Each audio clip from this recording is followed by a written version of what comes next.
आणि म्हणून शुकदेव मुनींनी ही कथा सांगायला प्रारंभ केला.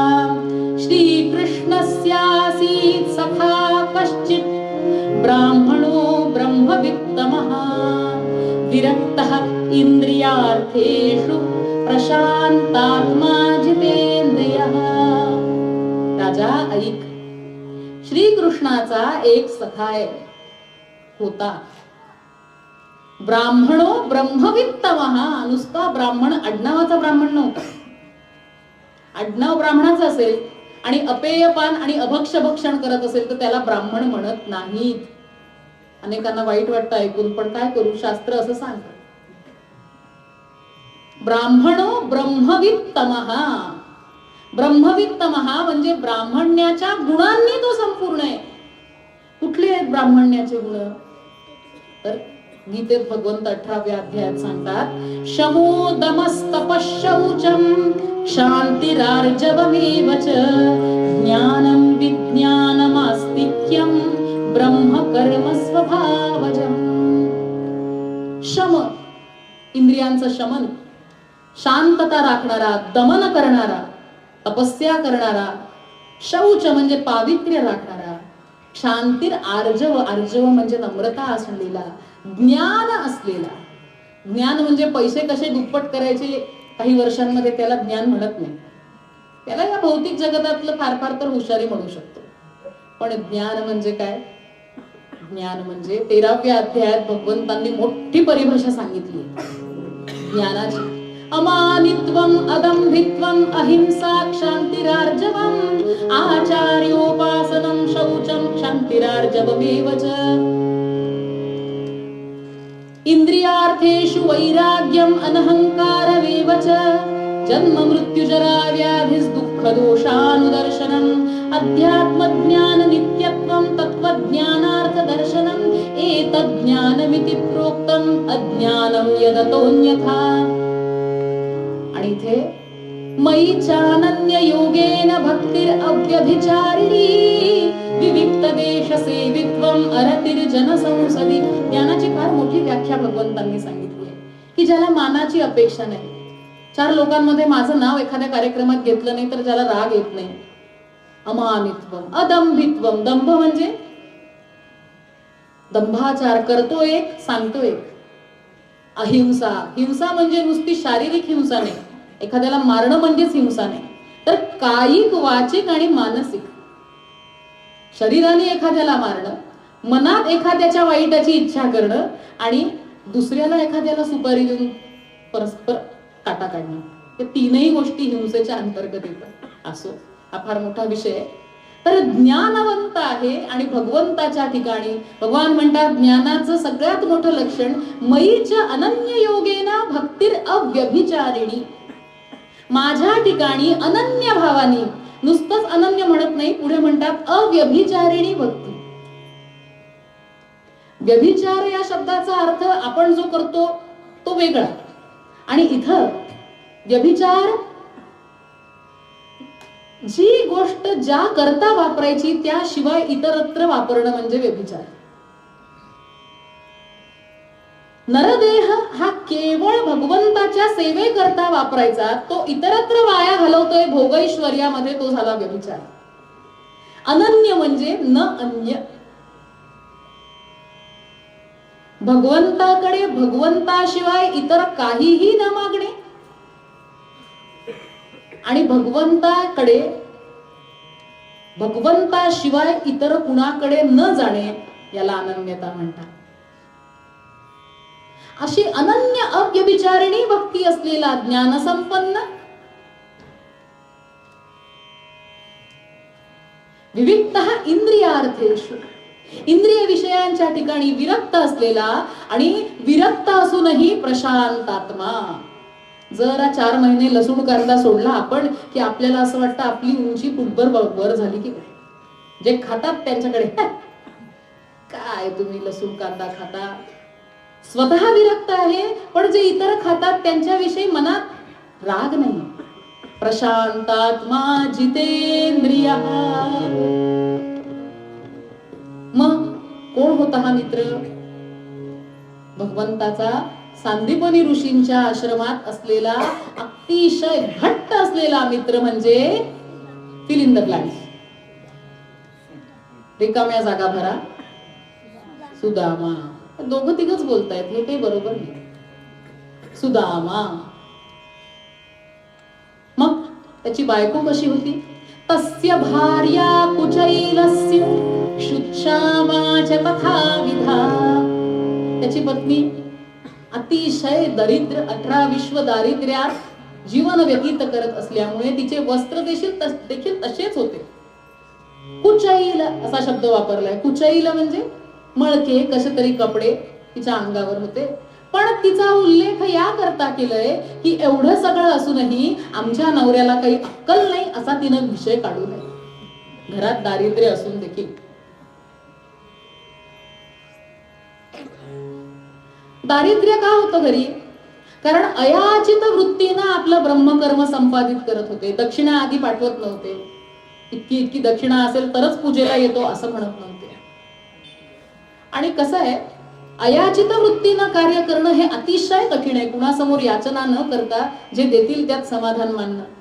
आणि आपला समाज असा आहे की लग्न कार्यांमध्ये, आमच्या मुंबई पुण्याकडची गोष्ट सांगते, तुम्हालाही हा अनुभव आला असेल, बँडवर, डीजेवर, फोटोग्राफीवर, शूटिंगवर, प्री वेडिंग फोटोशूटवर, कपड्या लत्त्यावर भरभरून खर्च होतो.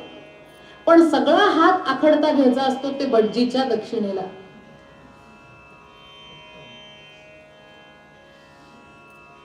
फोटो शूटिंगच्या वेळेला कुठल्याही प्रकारची घाई नाही, कुठली गडबड नाही.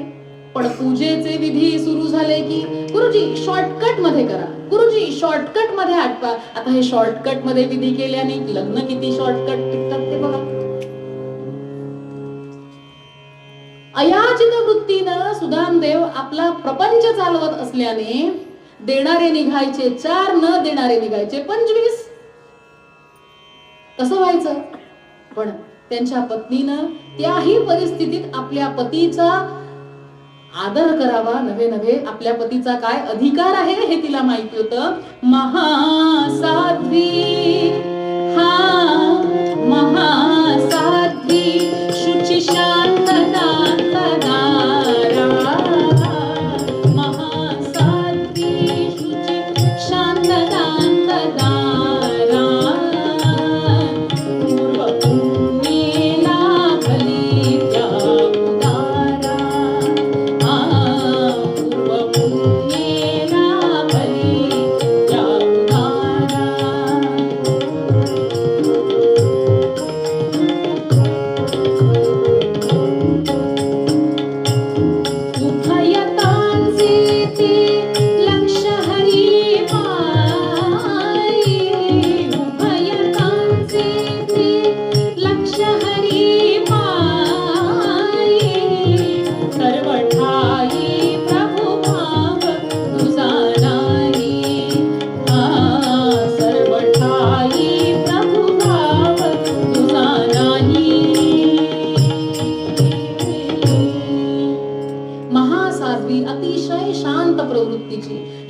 पवित्र अंतःकरणाची अशी पत्नी त्यांना मिळालेली होती. त्यामुळे तिनं देखील अजिबात कुरकुर न करता हा प्रपंच कसा तरी हा गाडा रेटावा. पण एके समयी 2 दिवस उपासाचे होऊन गेल्यानंतर सुदामदेवांचा लहानगा मुलगा आईला जवळ येऊन म्हणाला, कडकडून मिठी मारली, मज भूक लागली फार, मज भूक लागली फार, नयनी दिसे अंधार, मज भूक लागली फार, हा नयनी दिसे अंधार, व्याकुळ जीव बघ झाला, व्याकुळ जीव बघ झाला, बोलले बाळ आईला, बोलले बाळ आईला, दे थोडे तरी खायला, दे थोडे तरी खायला. आई, थोडं तरी मला काही दे, आता नाही माझ्याशानं राहावत. तुम्हाला सांगते, कधीही न चिमटणारी, कधीही न संतापणारी ती सुदामदेवांजवळ आली आणि त्यांना म्हटलं, अहो, आपण मोठे आहोत, आपल्याला काही चिंता नाही, आपण जगलो वाचलो काही फरक पडत नाही, पण ही मुलं,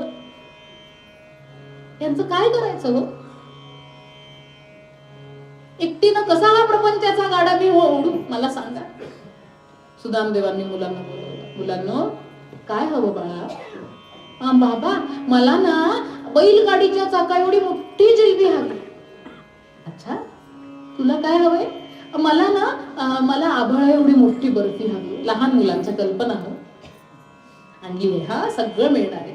पण तुम्हाला एक गोष्ट सांगू, मुलांनो, नसे सार अन्नात काही, भजा रे भजा राम तो शेषशायी. दयाळू महातात तो या जगाचा, तया कारणे क्षीण व्हावी स्वराजा. मुलांनो, या अन्नाचं काही खरं नाही बरं का.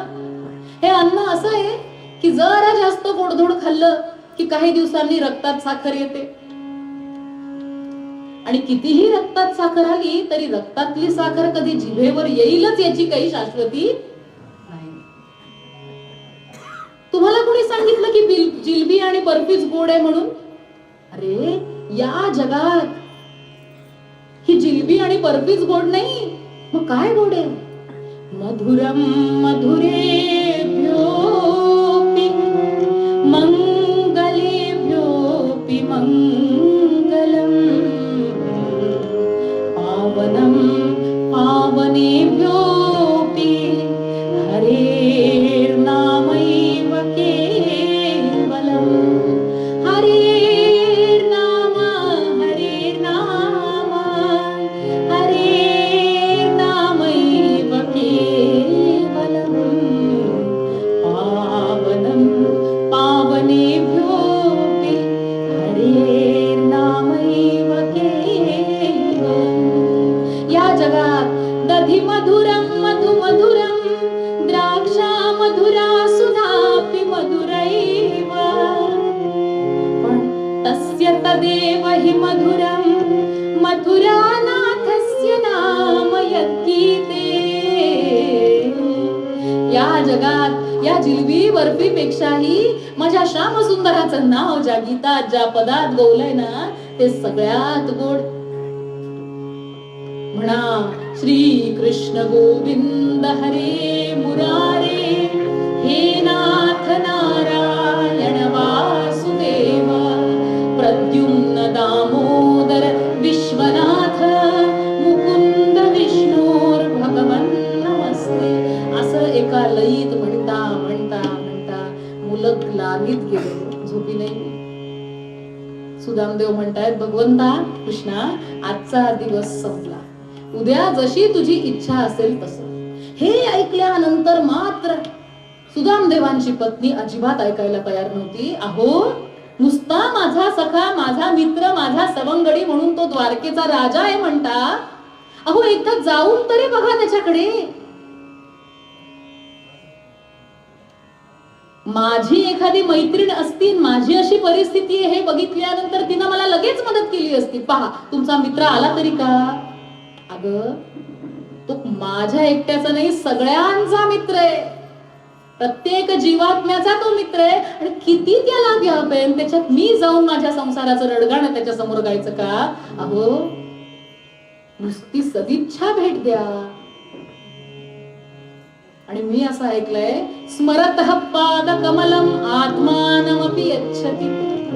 जो त्याच्या चरण कमलांचं स्मरण करतो त्याला तो स्वतःलाच देऊन टाकतो, असा तो आहे. मग जा आणि त्याला काहीतरी मागा. वेडी ग वेडी, इतके वर्ष माझ्यासोबत प्रपंच करते आहे तरी देखील तुला आजपर्यंत माझा स्वभाव कळलेला नाही. अगं, आपण अयाचित वृत्ती पाळतोय, कुणासमोर काहीही हात पसरवायचे नाही. अहो, नुसती सदिच्छा भेट द्या, जुन्या आठवणींना उजाळा मिळेल. सुदामदेवांनी थोडाफार विचार केला आणि मग ठीक आहे म्हणे, पण हा माझा कृष्ण हा साधा नाही बरं. मी गेल्यानंतर आधी तो मला म्हणेल माझ्यासाठी काय आणलं, आपल्याकडे काय खायला मडकी सुद्धा नाही, काय देऊ त्याला. एवढंच ना, बघा मी शेजाऱ्यांकडनं काहीतरी आणले. आणि काय केलं तिनं, या चित्वा चतुरान मुष्टीन विप्रान पृथुक तंडुला. 4 ब्राह्मणांच्या घरी गेली आणि मुठमुठ मुठमुठ मुठमुठ असे पृथुक म्हणजे पोहे तिने आणले. पोहे कसले, पोह्याचा चाळा जो उरतो ना चाळल्यावर, तो तिने आणला. आणि रिकाम्या हाताने कधी भगवंताकडे, राजाकडे, मित्राकडे जाऊ नये म्हणून ती कशात बांधावं. हल्ली पॅकेजिंगला फार महत्व आहे. पदार्थ कसा झाला असेल त्याच्याशी कोणाला काही घेणं देणं नसतं. कटलरी सुंदर असली की झालं. इथं काय आहे, द्यायला पिशवी नाही. इतक्या 1760 गाठी उपरण्याच्या झालेल्या, त्यात 61व्या गाठीची भर. सुदामदेव निघाले आणि मनाने त्या श्यामसुंदराचं गुणगान करतायत. श्री अनंता मधुसूदना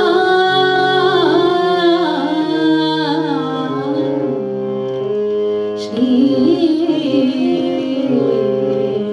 अनंता मधुसूदना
मनात अतिशय आनंद होतोय की मित्राची भेट होणार. सांदीपनी ऋषींच्या आश्रमामध्ये ह्या दोघांनीही बराच काळ व्यतीत केला. सुदामदेवांना रुंदी नव्हतीच बघा, नुसती उंची होती. त्यामुळे जेही गुरुगृही कष्टाचे कार्य करायचे असायचे ते भगवान श्रीकृष्ण यांच्या वतीनं करायचे. इतकी घट्ट मैत्री. आज तो आश्रमही सुटला. त्यानंतर किती वर्षांनी आज पाहतील हे मदीय नयन आज श्रीवरा, पाहतील हे मदीय नयन आज श्रीवरा, पूर्ण ब्रह्मचित विलास श्याम सुंदरा, धन्य धन्य धन्य जगती होई भरा, चरणाचा नित्य खडे तिजसी आसरा, पाहतील हे मदीय नयन आज श्रीवरा. आज माझे हे डोळे, या डोळ्यांनी मी त्या श्यामसुंदराला बघे जो पूर्ण ब्रह्म आहे, चिद्विलास आहे, श्याम सुंदर. जाताना भजन करता करता करता करता द्वारकेच्या वेशीवर आले आणि द्वारकेच्या वेशीवर पडल्या. पोहोचल्या बरोबर सुदामदेवांनी त्या जमिनीवरच लोळणी घेतली. झाला जो प्रभू मच्छ कच्छ भगवान, जो जानकीचा पती, योगी योग बळे जया हुडकिती, जावे दवा खाणिती, कालिंदी तटी खेळीला शिशुपणी, गोपासवे घेऊनी, तो नंदात्मज कृष्ण येथ म्हणुनी, तुभ्यं नमो मेदिनी. द्वारकीतल्या ती जी रेती आहे, ती जी धूळ आहे, ती आपल्या मस्तकावर लावून घेतली का? ज्यानं मत्स्यावतार घेतला, कुर्मावतार घेतला, जो जानकीचा पती होता, योगी योग बळे ज्याला जाणून घेण्याचा प्रयत्न करतात. आणि एवढंच नव्हे, सुदामदेवांना आठवल्यात ते भगवंताच्या बाललीला. भक्तांच्या मनातल्या सगळ्यात जवळचा हळवा कोपरा जर तो कुठला असेल तर तो म्हणजे बाळकृष्ण, गोपगोपिकांसोबत क्रीडा करणारा. का बरं? गोकुळातला कृष्ण हा घरचा कृष्ण आहे आणि द्वारकेतला कृष्ण हा ऑफिस मधला कृष्ण आहे. आपल्या पंतप्रधानांवरनं बघा, तुम्ही अनेकदा मोदीजींचा फोटो बघितला असेल आपल्या आईच्या पायाजवळ बसलेला. ऑफिसमध्ये कसे असतात? पायाजवळ बसतात का? तो फरक आहे भगवान विष्णू किंवा द्वारकेतले जे कृष्ण आहेत.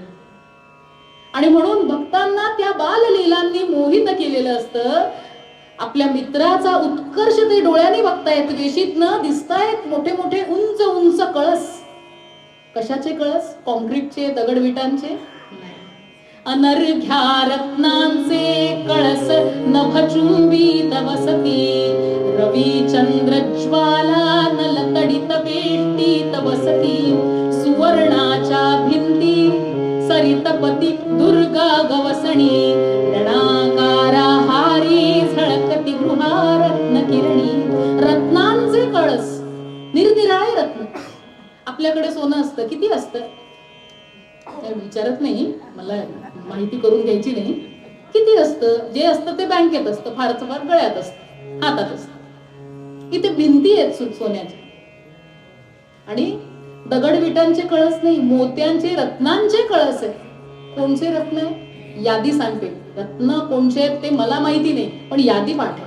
माणिक्ये मणिपुष्पराग मरके, वैडूर्य चिंतामणी, गोमेदोत्तम इंद्रनील जडिले, पेरोज पाटांगणी, पाची प्रस्तर पद्मराग सरळे, वज्रप्रभा सावळी, कुंजस्तंभ सुभेद मंडपनिके, रत्नांची आपोवळी. कोणी जाणकार सोनार असतील त्यांच्याकडनं ही रत्न तपासून घ्या. हा प्रश्न पडला त्याला की ही इतकी सुंदर नगरी आहे, याला उपमा कशाची द्यावी? द्वारिकेसी उपमा कवणाची, दिव्य साम्यपुरी वैश्रवणाची, भुक्ती मुक्ती फळ दे अकलंका, या गुणे अतुल साम्य कलंका. कुणी म्हणेल की लंका सोन्याची होती म्हणून भगवंताची ही नगरी आहे ती सोन्याची असली आणि त्याला हिरे माणकं जडवले असले, त्यात काय नवले? पण लंकेत भोग आहेत आणि द्वारिकेत योग योगेश्वर आहे. सुदामदेवांचं अंतःकरण अतिशय प्रसन्न झालं. तिथे गावातली काही पोरटोरं खेळत होती. यांच्या चेहऱ्यावरचं ब्राह्मण्याचं तेज बघितलं आणि त्या ब्राह्मण देवांना नमस्कार केला. आणि महाराज, आपण इथे कसं काय आला? म्हणे, तो इथला जो राजा आहे ना, तो माझा मित्र आहे. एव्हा ना चेकपोस्ट वरचे ते सैनिक, तेही लोक गोळा झाले. कसं आहे, कपडे कसेही असले तरी चेहऱ्यावर आचरणाचं तेज होतं. ते कुणीही तुमच्याकडनं चोरून घेऊ शकत नाही. कितीही मेकअप केला तरी आचरणाचं तेज आणता येत नाही. सगळे जमा झाले, यांची चौकशी करतायत. कधीही न दिसलेला हा ब्राह्मण म्हणे, महाराज आपण कोण, कुठले? अरे, असे मदीय मित्र तो कमळनाभ भामापती, जिणे वसविली चळी परमरम्य द्वारावती. जया जनक नंद तो जननी जा यशोदा सती, तया हलधरानुजा मजसी भेटवा निश्चिती. जो तुमचा मालक आहे ना, तुमचा स्वामी आहे, द्वारकेचा राजा, तो माझा मित्र आहे. सत्यभामेचा पती, रुक्मिणीचा पती, मला माहिती आहे. आम्ही एकत्र खेळलोय, एकत्र शिकलोय. ज्यानी ही द्वारिका वसवली तो माझा मित्र आहे. भटजी बुवा, तुम्हाला काही व्यसन वगैरे आहेत का? असं नको भकुस भट्टा गांजा प्यायल्या वाणी, गांजा प्यायल्या वाणी, नाही भिकारडारे तुमचा धनी. नको भकुस भट्टा गांजा प्यायल्या वाणी, गांजा प्यायल्या वाणी, नाही भिकारडारे तुमचा धनी. अरे जीवर गुलाबाची शोभेन जोडी,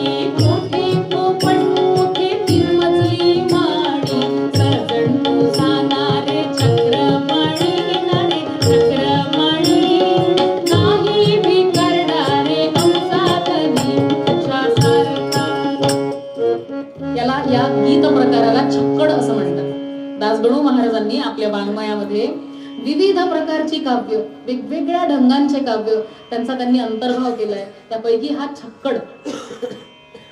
अहो, असे व्यसन केल्यासारखे काय बोलता? अहो, शेवाळ आणि गुलाब यांची कधी मैत्री होऊ शकते का? एका महालाची आणि एका पोपट्याची कधी कधी तुलना होऊ शकते का? अहो, तुमचा मित्र आमचा श्यामसुंदर कृष्ण असणं शक्यच नाही. सुदामदेव खजील झाले. त्यांना वाटलं, खरंय, लाजेल तो मजसी मित्र म्हणावयास, या पाहता अशुभ साधनहीन तेस, पाया गवा मजसी ओळखिल्यास तुरे, हो निंदितील जगती तुझ लोक सारे. मला मित्र म्हणायला त्याला लाज तर वाटणार नाही ना? आपण हा विचारच केला नाही. आपल्या ठिकाणी ही अशुभ निर्धनता आहे आणि आपल्याला जर मित्र म्हणून ओळख करून श्यामसुंदराने दिली तर त्याला आज सगळ्यांसमोर लाजेने मान खाली करण्याचा प्रसंग येईल. गड्यांनो, माझा फक्त एक निरोप द्या. न सिर पर है पगड़ी, न तन पर है जामा, बता दो कन्हैया को नाम है सुदामा, बता दो कन्हैया को नाम है सुदामा. तुम एक बार मोहन से जा करके कह दो, तुम एक बार मोहन से जा करके कह दो, कि मिलने सखावत नसीब आ गया, कि मिलने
वस्त्र नाहीये असा तुझा दुर्दैवी मित्र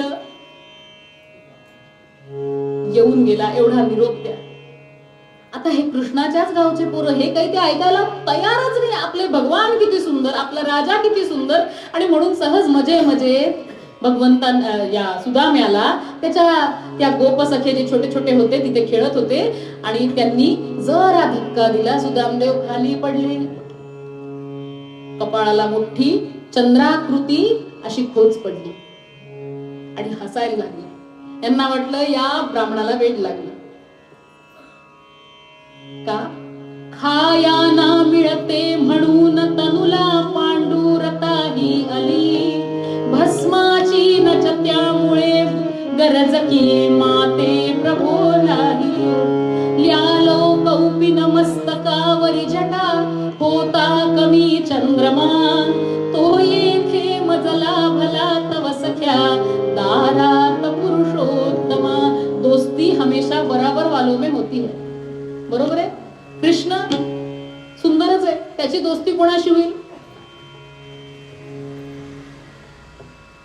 खायला मिळत नाही 2 वेळेचं म्हणून अंग पांढुरक झालंय, अनिमिक झालोय, त्यामुळे पांढरं झालंय, त्यामुळे भस्म लावायची गरजच नाही. कौपिन ल्यायोच आहे, मस्तकावर जटा आहे, फक्त एक अर्धचंद्र कमी होता. महादेवासारखं होण्यासाठी, दिसण्यासाठी तो आता तुझ्या या इथल्या गावकऱ्यांनी मला दिला, निघतो बाबा असं म्हणून काठी टेकत टेकत जसे सुदामदेव वळले, परतता सुदामा द्वारी, परतता सुदामा द्वारी, झाला प्रकट कंसारी ते भगवान. मिठी मारी खंड पायाला, मिठी मारी खंड पायाला, भगवान लोळीता झाला तत्पदी.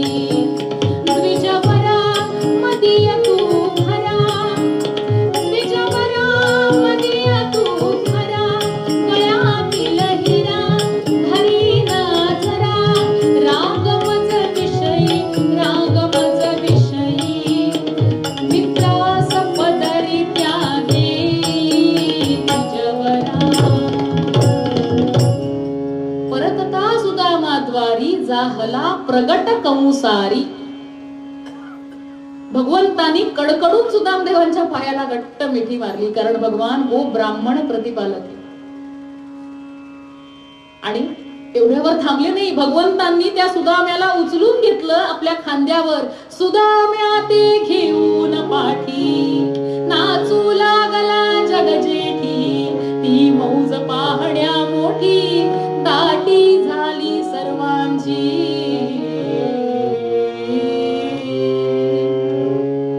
सुदामदेवांना घेऊन आपल्या पाठीवर नाचत नाचत भगवंत नेतायत. आकाशात देवी देवता, स्वर्गस्थ सगळे गोळा झालेत, वेगवेगळ्या लोकांमधनं लाईव्ह टेलिकास्ट बघतायत. काय या सुदामदेवाचा अधिकार आहे? भगवान स्वतः. अहो, योग्यांना ज्याचं दर्शन नाही, मित्राला तो काय अधिकार देतो बघा. आपल्या खोलीत घेऊन आले, आपल्या महालात घेऊन आले. रुक्मिणी देवींचा जो महाल आहे त्या महालात आणून मंचकावर भगवंतांनी बसवलं आणि सुदामदेवांचे पाय आपल्या हाताने धुतले. त्याच्या पायातले काटे रुतलेले होते, ते काढतायत. दोघांच्या डोळ्यांना ज्या धारा लागल्या त्या थांबायचं नावच घेईना. भगवंतांनी चरणतीर्थ घेतलं सुदामदेवांचं आणि आपल्या मस्तकावर घेतलं. हा शब्द फार सुंदर भागवतकारांनी घेतलाय. लोकपावनः भगवंताचं विशेषण दिलंय की ज्याच्या नुसत्या नामोच्चारानं त्रिभुवनात पावन होतं, तो आपल्या भक्ताचं चरणतीर्थ आपल्या मस्तकावर घेतोय. का? भक्तांशी आपण कसं वागायचं हे भगवान आपल्या उदाहरणाद्वारे आम्हाला शिकवतायत. भक्तांच्या हृदयात गोविंद कायम निवासित करत असतात, म्हणून भक्तांना किती सन्मानानं वागवण्यात यावं हे भगवान शिकवतायत.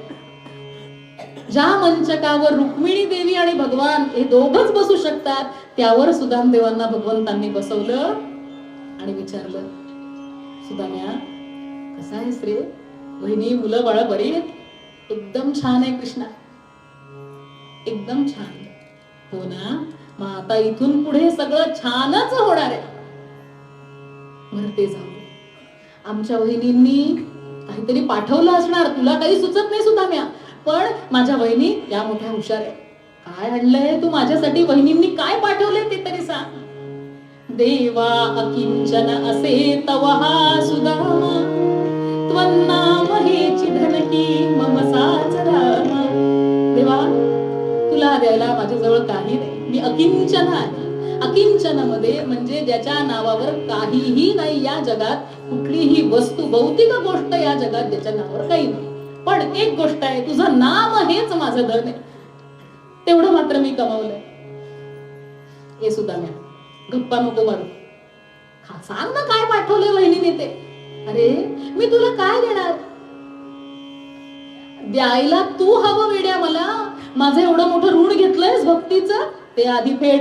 भक्ती ऋण घेताले माझे माझे,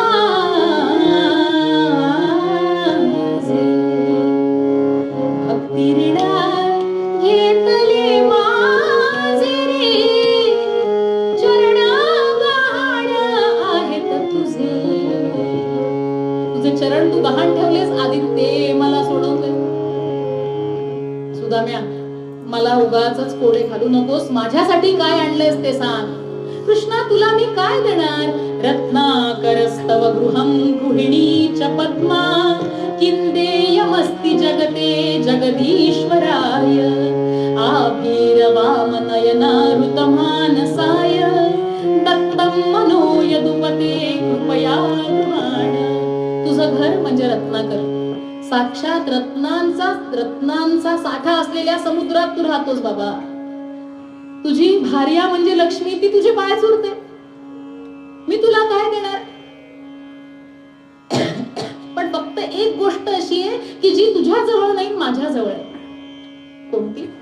गोकुळातनं निघताना, वृंदावनातनं निघताना आपलं मन तू गोप बालिकांना देऊन गेलास. तुझं मन आता तुझ्याजवळ राहिलेलं नाही, म्हणून माझं मनच मी तुला द्यायला आलोय. सुदाम्या गप्पा मारू नको, सांग काय आणलंय मला. आणि असं म्हणून चाचपडत भगवान सगळ्या गाठी सोडवतायत.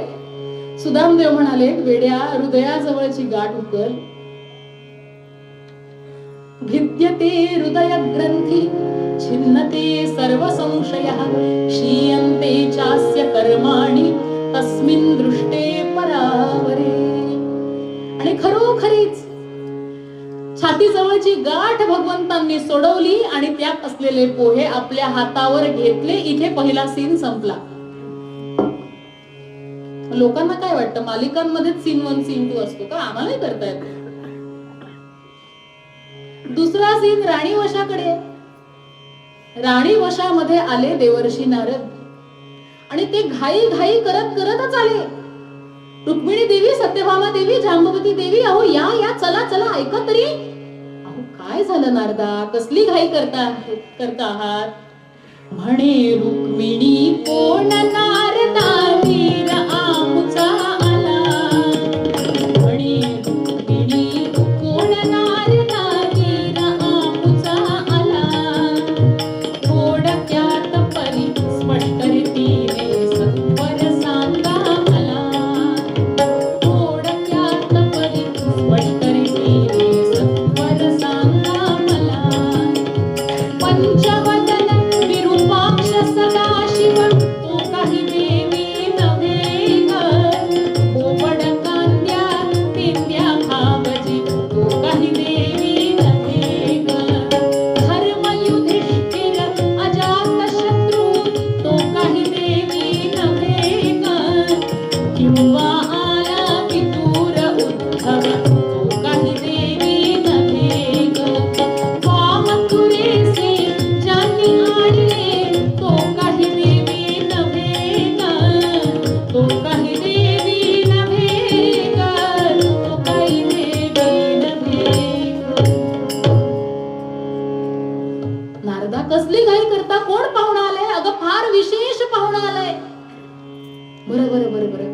वदन असलेले आमचे महादेव भाऊजी ते नाही. मग बोबडकांद्या पेंद्या भाऊजी आलेत का? तेही नाही. मग अजात शत्रू युधिष्ठिर महाराज तेही नाही. उद्धव अक्रूरजी नाही. मग कोण आहे? अगं ज्याच्या पदान पुरले त्रैलोक्य बारी, तो विश्वरूप पुरमर्दन शेषशायी. ऐसा जरी तव पती अतुल प्रतापी, तो त्या वसून हृदयी निज बोध मापी. ज्याच्या पावलांसाठी 3 लोक कमी पडलेत असा तुझा पती त्या पाहुण्याचे बसून पाय चुरतोय, पाय धुतोय काय? हा, ते तीर्थ आपल्या डोक्यावर शिंपडतोय. तुला सांगतो म्हणे रुक्मिणी, तू विदर्भ राजकन्या, किती सुंदर, किती लोकांमध्ये कशी वागायची रीतभात तुला आहे. पण तुझा नवरा तो गवळी आहे की गवळीच राहिला म्हणे. इथं द्वारकेत आला तरी त्याला काही कळलं नाही. आला असेल गमते बहुधा सुदामा, या वर्णनावरून सांगत साच रामा. झाल्यास रे तदीय दर्शन मुक्त होती, प्राणी भवी परतुनी नच जन्म घेती. गोपाल कृष्ण भगवान. नक्की सुदामा भाऊजी आलेत म्हणे. चला चला असं म्हणून रुक्मिणी देवी पळाल्या. त्यांच्या मागून 16,108 पळाल्या. का? झाल्या सरे तदीय दर्शन मुक्त होती. ज्यांच्या नुसत्या दर्शनानं प्राणी पुनर्जन्मास पात्र होत नाही, हा सुदामा भाऊजींचा अधिकार आहे. म्हणून सगळ्या राण्या गेल्यात. आणि इथे पाहिलं काय चाललंय. हातात पोहे घेतलेत भगवंतांनी. हाथ में चावल लेत ही, सब में डर भयो जात. जाने अब किस लोक की, संपत्ति हो या समाप्त. संपत्ति हो या समाप्त. हरदाने का मोल यदि देने लगे भगवान, रह जाएगा सृष्टि में बस एक ही धनवान. बस एक ही धनवान. प्रेम के भूखे प्रेम के तंडुल, प्रेम के भाव से खाने लगे हैं.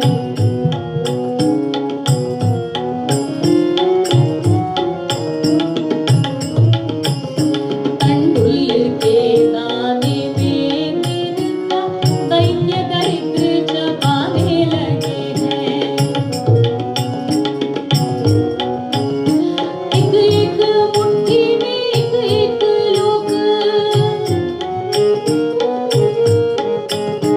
एक एक मुट्ठी में एक एक लोग, सुदामा के भाग्य में जाने लगे हैं. त्रिभुवन पति एक उदारता, तीनों भुवन भर्राने लगे हैं.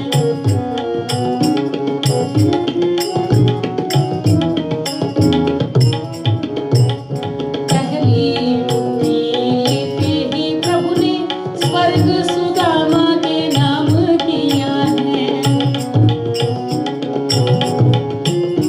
दूसरी मुट्ठी में पृथ्वी लोक का वैभव विप्र को सौंप दिया है. तीसरी मुट्ठी में देने लगे जो, तीसरी मुट्ठी में देने लगे जो, वैकुंठ तो लक्ष्मी ने रोक लिया है. अपना निवास दान में तेरा, कैसा दानी ये मेरा पिया है. अपना निवास दान में तेरा, कैसा दानी ये मेरा पिया है. प्रेम के भूके. भगवंताला काय पोहे खायला मिळत नव्हते का? मग भगवान पोहे खातायत का? भावग्राही जनार्दना. मी तुम्हाला सांगते, भगवंत जर नैवेद्य खायला लागले ना, 99% लोक नैवेद्य दाखवायचेच नाही. अरे वा, हा खाऊन घेतो. जे खरे भक्त आहेत त्यांना माहितीये भगवान तो पदार्थ खात नाही, त्यामागचा भाव खातात. आणि भगवंताला खाण्यासाठी तो पदार्थ संपवायची गरज नाहीये. त्यांच्या खाण्याने तो पदार्थ वाढतो, भरभराट होते. म्हणून भक्ती कशी करावी असा समजा प्रश्न आपल्याला कोणी विचारला तर 4च गोष्टी करायच्या. एक, ABCD. ए म्हणजे असोसिएशन. आपण ज्या लोकांसोबत राहतो त्यांच्यासारखं आपण होतो. भक्तांच्या संगतीत राहिलो की भक्तासारखं होतो. तुमचा इथे इतका सुंदर हा सहवास मिळतोय सत्संगात, त्याचा लाभ तुम्ही घेता आहात, तुम्ही निश्चितच भाग्यवान आहात. बी म्हणजे बुक्स. कुठली पुस्तकं, कुठलं साहित्य आपण वाचतो, रील्स बघतो, व्हॉट्सअप बघतो, इंस्टाग्राम बघतो का गीता उघडून बघतो, ज्ञानेश्वरी उघडून बघतो, दासबोध उघडून बघतो. सी म्हणजे चॅन्टिंग. चॅन्टिंग म्हणजे जप. भगवन नामाचा जप जसा रसा आपण करू, आपल्यातल्या अनर्थांची हळूहळू निवृत्ती होत राहते. आणि डी म्हणजे डाएट. कुठलं अन्न आपण ग्रहण करतो तशी आपली चेतना तयार होते. अन्नाशिवाय आपण राहू शकत नाही, आपल्या आवडीच्या पदार्थांशिवाय आपण राहू शकत नाही. पण पत्रम पुष्पम फलम तोयम यापैकी भगवंताला चालेल असं अर्पण करून आपण खाल्ल्याने आपली आध्यात्मिक उन्नती जलद गतीनं होतं, अगदी जलद गतीनं. त्यामुळे भगवान पोहे खात नाहीयेत, त्याच्या मागचा भाव खातायत. पहिली मूठ भगवंतांनी तोंडात टाकली, सगळे तिन्ही लोकातले सगळे घाबरायला लागले. आता कोणाला कुठलं लोक भगवंत देऊन टाकतील या सुदाम्याला. त्या तांदळाच्या दाण्याबरोबरच, पोह्याच्या दाण्याबरोबरच त्याचं जे दैन्य आहे आयुष्यातलं ते सगळं भगवंतांनी चावून गिळून टाकलं. हर दाने का मोल यदि देने लगे भगवान, रह जाएगा सृष्टि में बस एक ही धनवान. पहिली मूठ खाल्ली, स्वर्गलोकीचं राज्य दिलं. दुसरी मूठ खाल्ली, पृथ्वीचं राज्य दिलं.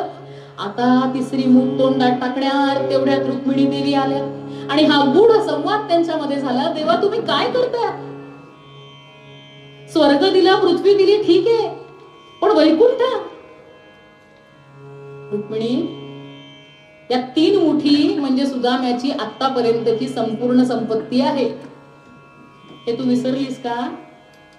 जोपर्यंत मी माझी संपत्ती त्याला देत नाही तोपर्यंत दोस्ती बरोबरची कशी होईल? म्हणजे मी याचे पाय दाबायचे? अगं मीच त्याचा सेवक आहे, मग तू सुद्धा त्याची सेविका होशील की नाही?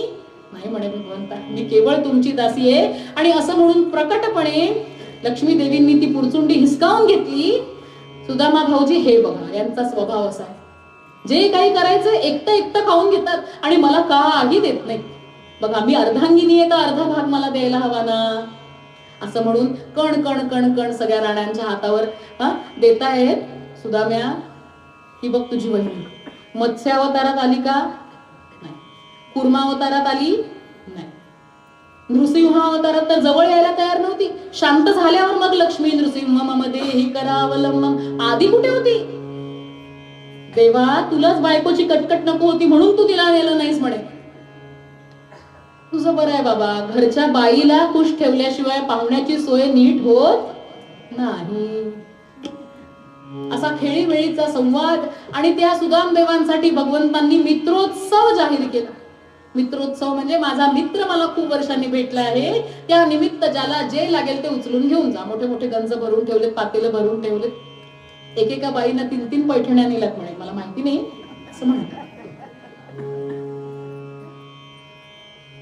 वंगदेशीचा भूप धुरंदर शेला द्या भरजरी, वैदर्भादीप श्वशुर माझा सलकडी घाला करी.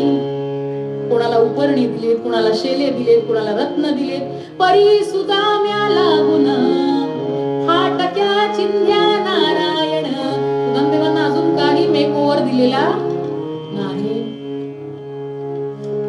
देवर्षी नारदांनी संधी साधली आणि देवर्षी त्याच्या जवळ येऊन म्हणाले, बघितलं सुदाम्या, हा तुझा देव, तुझा मित्र म्हणे. मित्र आहे, मित्र आहे, मित्रोत्सव आहे, तुझ्या नावावर सगळ्यांना वाटतोय, पण तुला काही दिलं का? याला काय अर्थ आहे म्हणे. सुदामदेव हसले आणि नारदांना म्हणाले, नारदा तुम्ही संत म्हणवता, नारदा तुम्ही संत म्हणवता, मग हरी प्रती काहू निंदिता. नारदा तुम्ही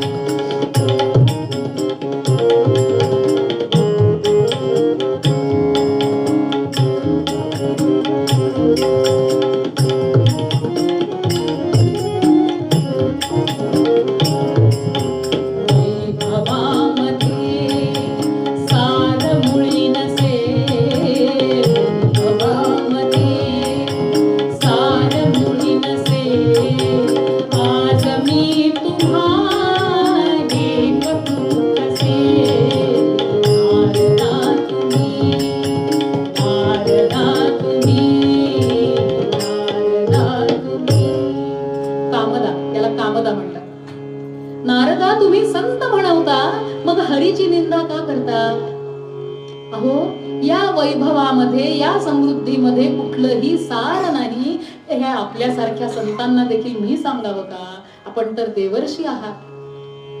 नारद म्हणाले, हे मडकं पक्क आहे. कुठल्याही प्रलोभनानं यांच्यातलं हृदय परिवर्तन होत नाही. भगवंतांनी विश्वकर्म्याला आज्ञा दिली आणि प्रतिद्वारका, प्रति अमरावती अशी नगरी तयार करायचा आदेश दिला. सुदामदेव म्हणाले, आता कृष्णा निरोपाची वेळ आली. भरपूर दिवस तुझ्याकडे राहिलो. बायको पोरं वाट बघत असतील. भगवंतांनी राण्यांसह विद्यमान सुदामदेवांना नमस्कार केला. मग सुदाम्यांनी यांना नमस्कार केला. सुदामदेवांनी आधी आशीर्वाद दिला भगवंताला आणि सगळ्या राण्यांना. का? ब्राह्मण म्हणून. वज्र चुडे मंडित वहिनी तू हो अखंडित, तुम्हा उभयतान पाशी हेत, गुंतो माझे अहर्निशी.